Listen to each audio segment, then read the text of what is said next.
नमस्कार, आप देख रहे हैं आई इंडिया और मैं हूं डॉक्टर पंकज सिंह गौर।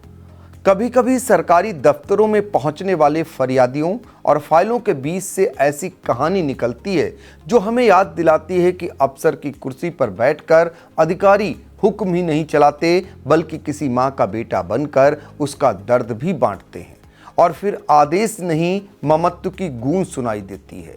यूपी के कानपुर में सोमवार को ऐसा ही एक भावुक पल उस समय देखने को मिला जब जिला अधिकारी जितेंद्र प्रताप सिंह के जनता दरबार में एक 62 वर्षीय बुजुर्ग महिला उषा शर्मा रोते बिलखते अपनी फरियादें लेकर पहुंची।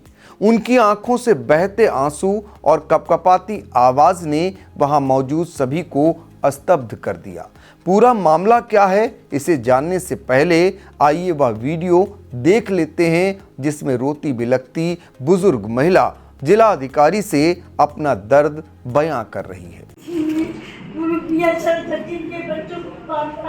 तरफ देखो, मेरी तरफ हमने जो मेरी बच्चा मेरे जरूरत की है तो तुमने कमरा भी खाली करा लिया। अब हम कैसे मेरी जगह मेरे कुछ नहीं लगता, बेटा झूठ बोलता। अच्छा बैठ जाओ, कुर्सी दो बैठ जाओ।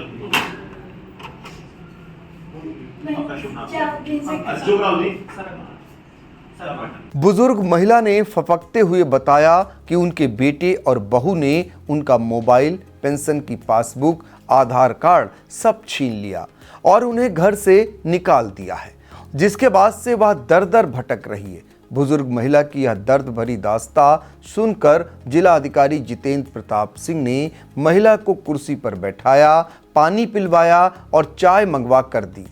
ऑफिस में मौजूद अन्य अधिकारी और फरियादी भी इस माहौल को देखकर भावुक हो गए। जिलाधिकारी ने तत्काल बुजुर्ग महिला से बेटे का नंबर लिया और फिर फोन करके उसे ऑफिस बुलाया। जब बुजुर्ग महिला का बेटा ऑफिस पहुंचा तो पहले तो डीएम ने मां के सामने ही बेटे को जमकर फटकार लगाई।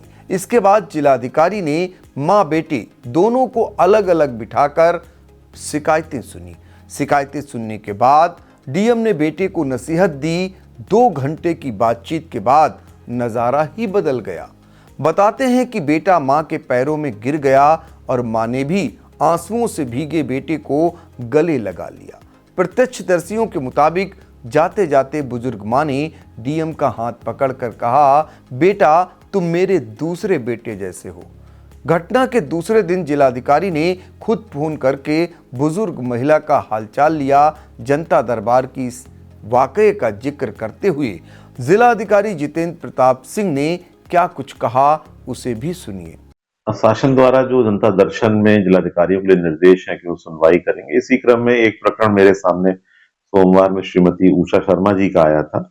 और जब वो आई मुझसे मिलने के लिए तो उन्होंने कहा कि मैं बहुत परेशान हूँ, मैं रात में अस्पताल में सोई थी क्योंकि मेरे बेटे ने घर से निकाल दिया है और काफी पीड़ा में थी और कह रही थी मैं कहाँ जाऊं। तो फिर उनसे मैंने विस्तार से बात की तो पता चला कि उनके बेटे से कोई उनका कुछ विवाद था।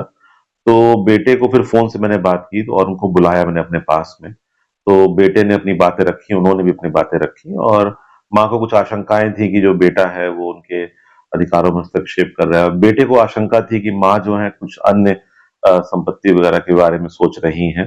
तो इस क्रम में फिर जो शासन की नीति है तो फिर मैंने दोनों माता और पुत्र का फिर उनसे संवाद किया। उनसे लगे जो हमारे मीडिएशन ऑफिसर होते हैं कलेक्ट्रेट में, मिस्टर दोहरे, उनको भी लगाया इस काम में। उन्होंने दोनों पक्षों से वार्ता की और जो दोनों की गलतफहमियां थी तो उसको हम लोगों ने दूर करके फिर उनको भेजा सकुशल। क्योंकि जब मैंने ये कहा कि मैं ठीक है, अगर वो माता जी नहीं मान रही तो फिर वृद्धाश्रम भेज देते। तो बेटे ने खुद भी कहा कि नहीं, माता जी को वृद्धाश्रम ना भेजिए, सब मेरी माँ है और मैं इनको लेके जाऊंगा।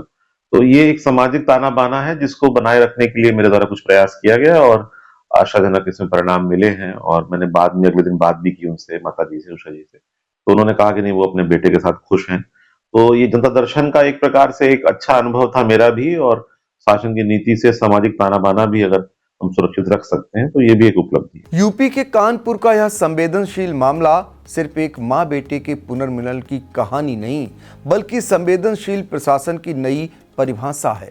जिलाधिकारी जितेंद्र प्रताप सिंह ने यह साबित कर दिया कि प्रशासनिक जिम्मेदारी केवल नियमों और फाइलों तक सीमित नहीं होती है, बल्कि उसका सबसे ऊंचा स्वरूप मानवता है। जिस कुर्सी पर कभी आदेश सुनाए जाते थे, उसी कुर्सी पर बैठकर अगर किसी के आंखों के आंसू पोंछे जाएं, तो वह कुर्सी सेवा का प्रतीक बन जाती है।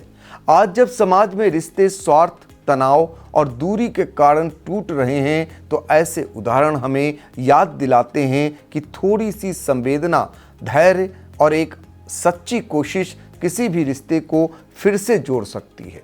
कानपुर डीएम की इस पहल ने यह संदेश दिया है कि प्रशासन का असली चेहरा केवल अनुशासन नहीं, बल्कि इंसानियत भी है।